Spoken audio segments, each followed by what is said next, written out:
If your husband or your wife or your partner or your lover gets a little butt hurt because you say no to them, they get to fucking deal with their butt hurt. That's called emotional maturity.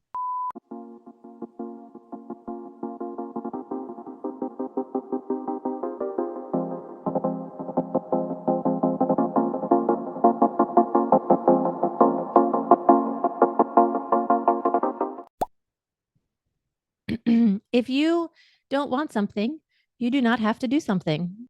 I'm going to grab my soapbox real quick. You ready for my soapbox? I'm going to grab my soapbox real quick about this question. There are a lot of spoken and unspoken expectations in heterosexual relationships, heterosexual monogamous relationships. And some of those expectations are I'm the wife and I'm supposed to have sex with my husband, or my husband, as in AKA men, want sex more. And even though I don't, it's my job to have sex with them. That's all a myth. All of that is a myth, and it was all created by men. If you don't want to subscribe to that because it's not factual, you are not required to. And in fact, when we do things to our body or inside of our body that our body does not want, we override and abandon ourselves.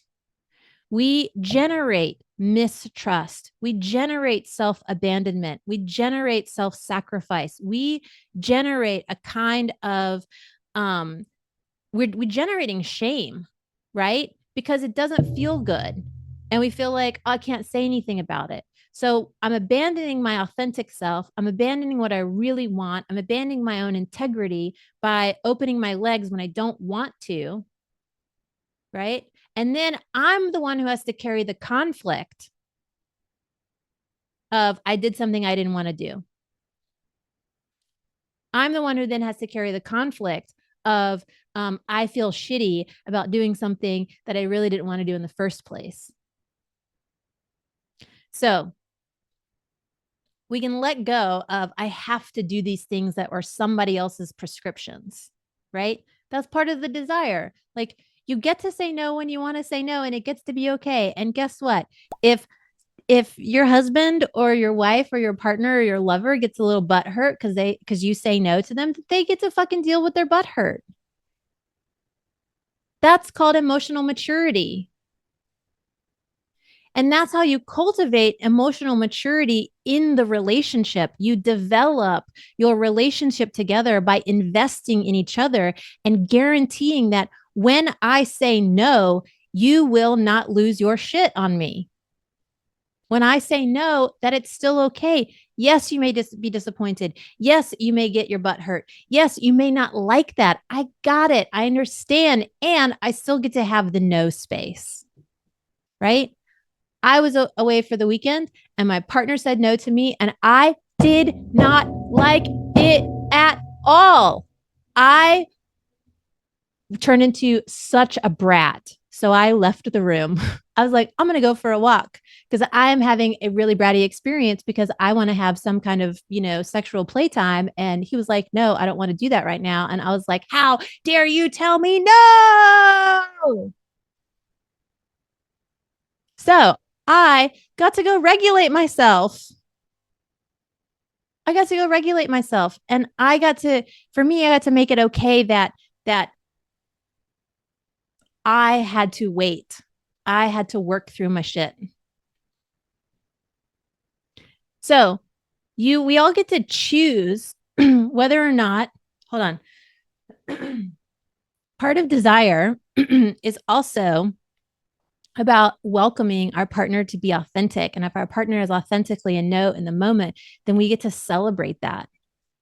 And so part of emotional maturity is rejecting this idea that I'm being rejected. So what's more important to you? You telling yourself that my partner is rejecting you, or you telling yourself that my partner is freeing themselves from the confines of generations of women's imprisonment, sexual imprisonment? Which is more important? Like, You didn't get to beat off today, or like that your wife, that your partner, that your lover is expanding their sexual freedom and is generating healing for themselves by saying no and you saying, gotcha. Okay. So this is the kind of like soapbox once again, which is just to say that